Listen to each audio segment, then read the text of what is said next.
so much as a warning. Life hangs in the balance. Human endeavor turns to chaos.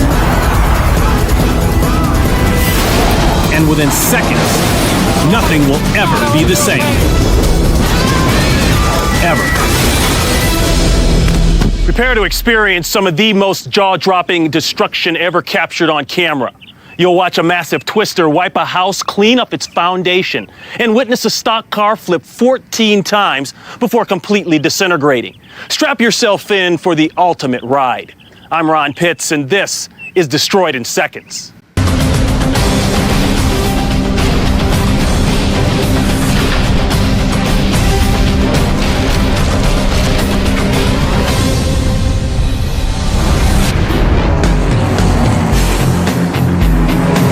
Melbourne, Australia.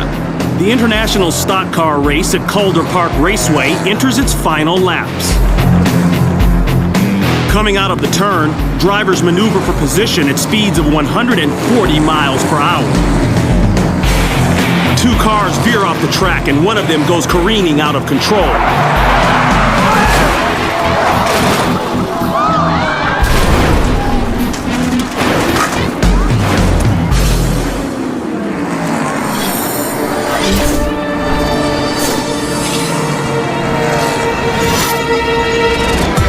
As they come around the track, the white car number 99 nudges the yellow car number 19 into a racer driven by Graham O'Brien. The impact tips him over and launches his 3,400-pound car airborne into a series of barrel rolls.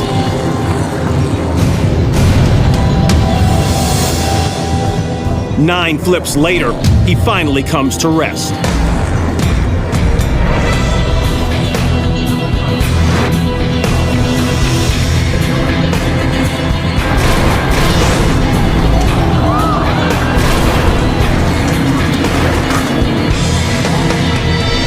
Emergency crews rush to the scene.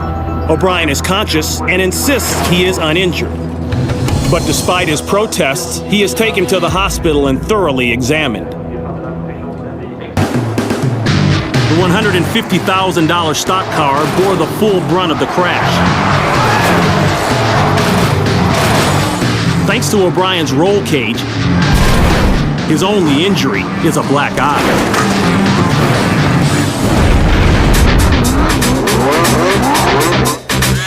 Pemberton Valley, British Columbia.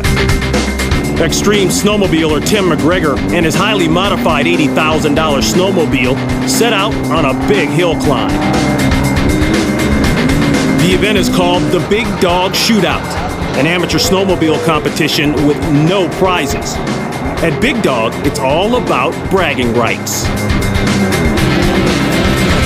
Tim is vying for the title of Big Dog Winner, awarded to the snowmobiler who can pull off what organizers call the sickest climb.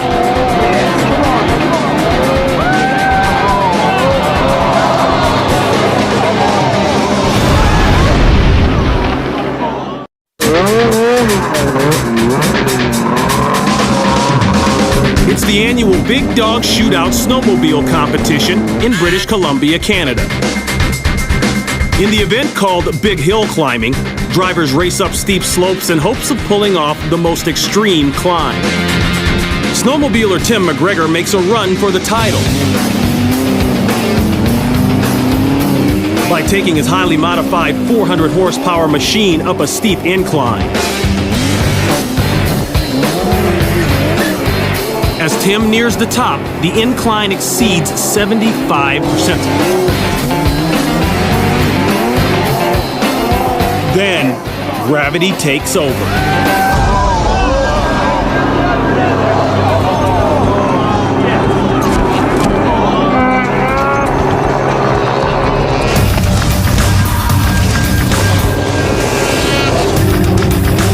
Tim pushes his luck by going up a steeper slope than anyone else. At the top of the ridge, he tries to stop, but he can't keep his balance.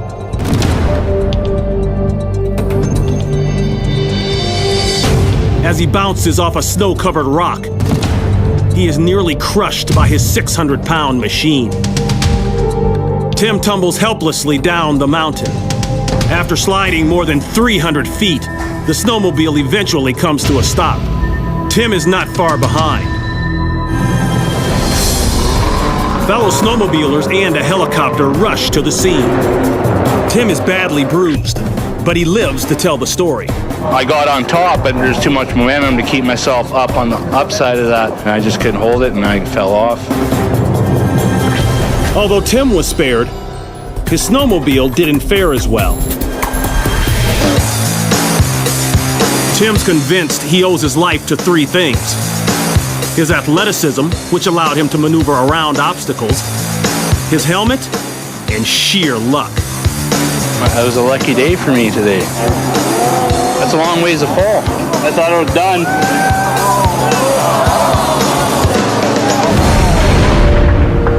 Oleros, Spain.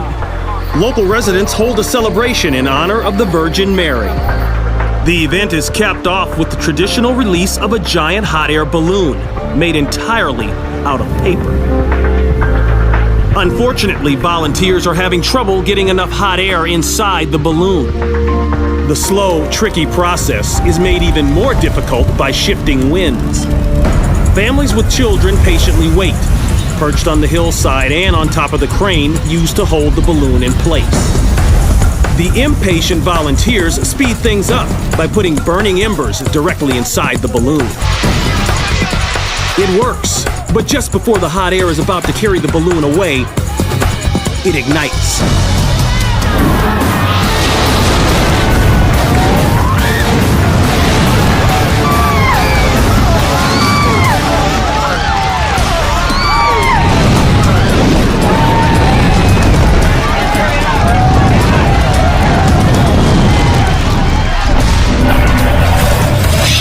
Just as volunteers think they've got it, a burning ember catches the side of the balloon.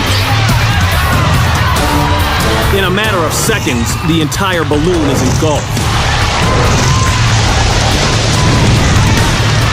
As the flaming shell floats back down, families watching from the crane are forced to scramble for safety. Then, just when the scare seems to be over, the balloon flares up again, coming within inches of two small children.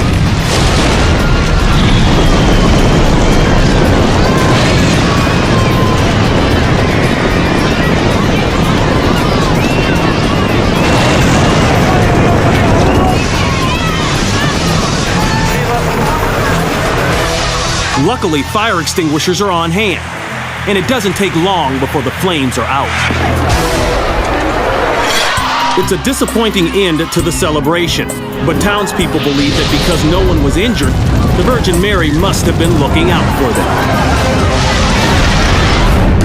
Blue Hill, Nebraska. High school football is a popular attraction in this small town. And this year, the Bobcats have made it to the playoffs. Early in the first quarter, a local farmer buzzes the game in his ultralight. Moments later, the plane comes in low, then banks abruptly. It clips a pickup truck, strikes the ground, and cartwheels into the crowd. A woman is struck by the plane and knocked to the ground. Panic ensues as bystanders try to determine who's injured and how badly. A woman suffers a broken shoulder. As for the farmer, he has cuts to his leg and will require several stitches. I tried to dive away. I was on clear to the west of the field. It's okay. He claims that the purpose of the flight was to check on his cows. The pilot is later charged with flying under the influence. Despite the unexpected interruption to the game, the Bobcats win 12-6.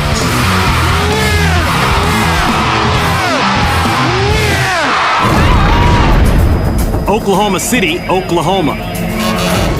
Firefighters try to contain a fast-moving motel fire on the outskirts of town.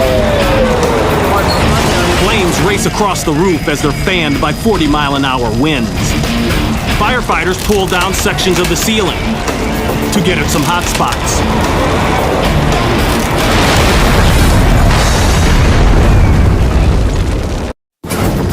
Fire races across the roof of an Oklahoma City motel.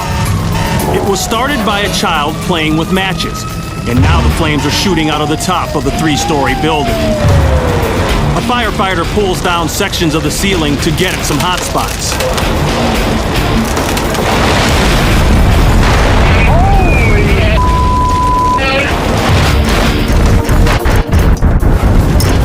Weakened by the fire, the rafters give way, causing the ceiling to collapse onto 3 firefighters. One of the firefighters is knocked down, another has trouble with his footing, and a third disappears under the smoking rubble. There's a frantic dash to locate their fallen comrade before he's burned too badly. Finally, the missing firefighter emerges uninjured from one of the motel rooms. That room's door may have saved his life. Because the door is open, he's able to fall inside and escape the flames and debris. The firefighter is shaken, but otherwise okay. The motel loses 16 rooms and 32 more are damaged by water and smoke. But for firefighters, it's simply a relief to have dodged a near tragedy.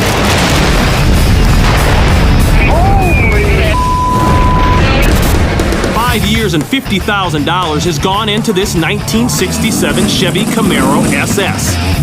It's the pride and joy of amateur drag racer DJ Reed. That dude's sick. The quarter mile at the Sacramento Raceway in Northern California has seen its share of fast cars, and Reed's Camaro is no exception. Reed is finally ready to see if his labor of love will deliver.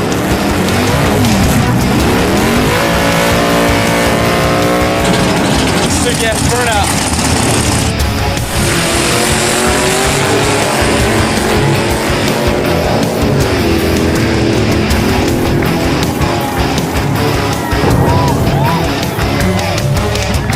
He finishes the quarter mile in just over 10 seconds, topping out at 132 miles per hour.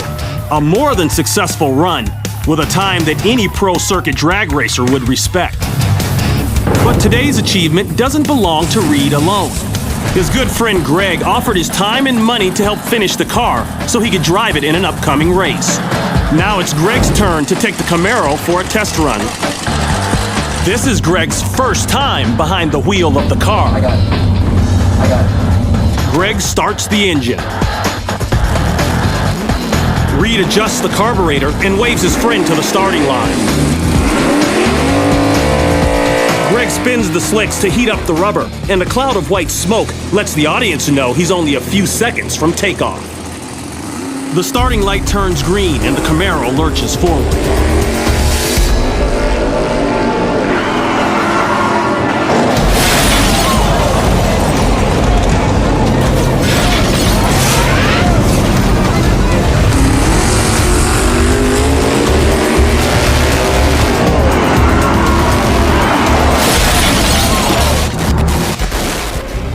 A short time into Greg's run, the car pulls to the right, and he loses control.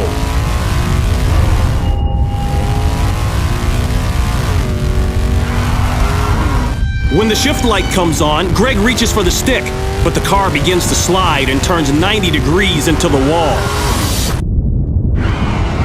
Greg sees the wall, grabs the wheel, and waits for it all to be over. The Camaro hits the guardrail with so much momentum that it continues down the raceway for another 100 feet.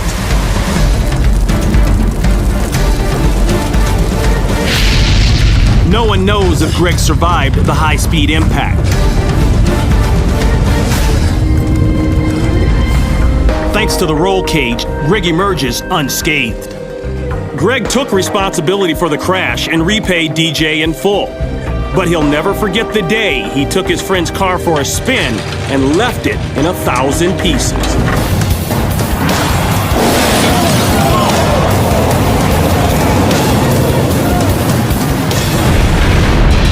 Fort Hall, Idaho. With word that a high-speed chase is heading their way, State police prepare to lay down spike strips across a rain-slicked highway. A wanted fugitive is driving toward them in a green van. They wave one last car through and immediately throw down the spike strips. Seconds later, the officers spot the van, and the driver shows no signs of slowing down.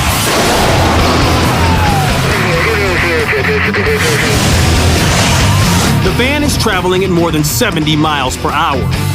When the driver spots the spike strips, he tries to avoid them and slams head-on into the patrol car.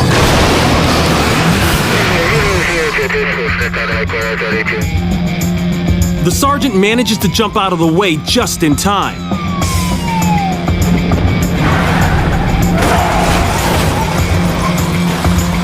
But his patrol car is demolished. Emergency crews arrive at the scene. The van is totaled and the driver is severely injured. Thanks to the van's airbags, this fugitive avoided death, but he won't avoid felony charges for evading police. September 6, 1986. Thousands gather at the Newtownards Air Show outside Belfast. The event features British Harrier jets that can hover in the air, World War I era biplanes, and a classic gyrocopter. A gyrocopter is like a 95 horsepower hang glider with a cockpit and a propeller. Today, 70-year-old Ken Wallace has brought his hand-built copter to the show.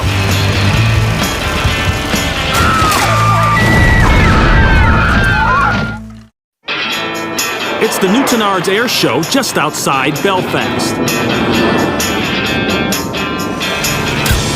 70-year-old Ken Wallace flies his 250-pound gyrocopter above the crowd. Invented in 1919, gyros have done everything from military surveillance to delivering the mail.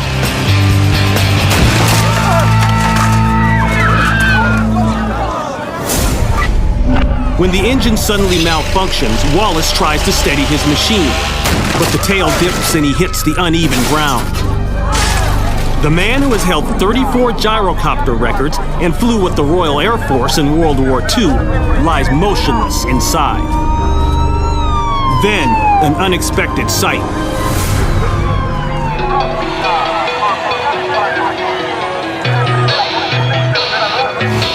He is not only uninjured, he's undeterred. Despite this crash, he goes on to become the oldest gyrocopter pilot to set a world's speed record at the age of 89.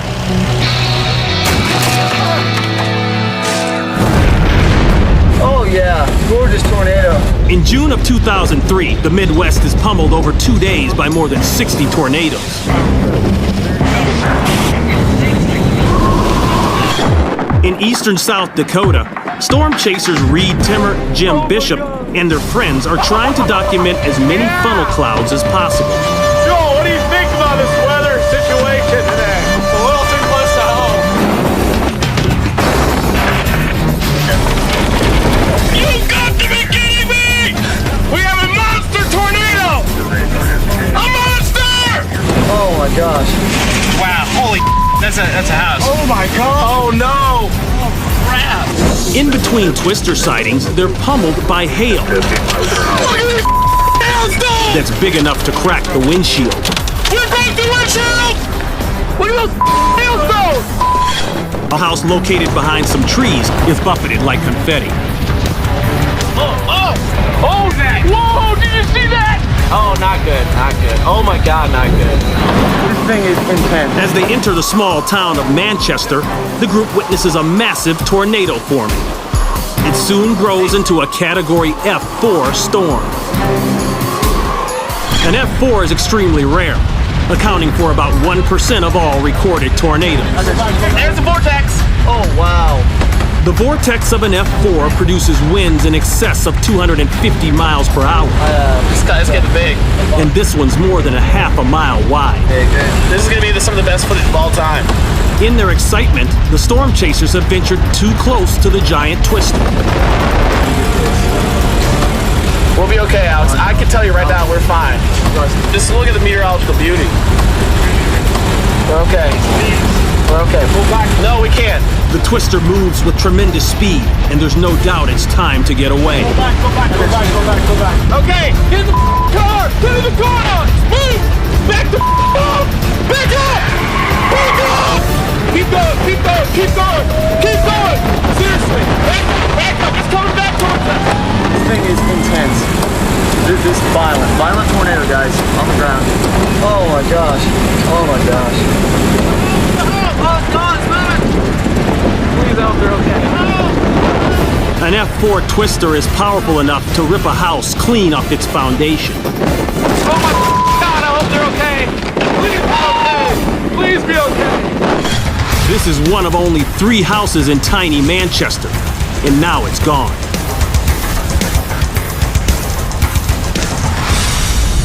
All right, there's more houses in the air. 4 townspeople are injured, but Reed, Jim, and their friends get away safely. And they've got some unforgettable footage of a rare F4 tornado for their trouble. That is incredible. Oh my God. The residents of Manchester decide not to rebuild. One F4 tornado was one tornado too many. Oh my God, I hope they're okay. I'm Ron Pitts, and we'll see you next time on Destroyed in Seconds.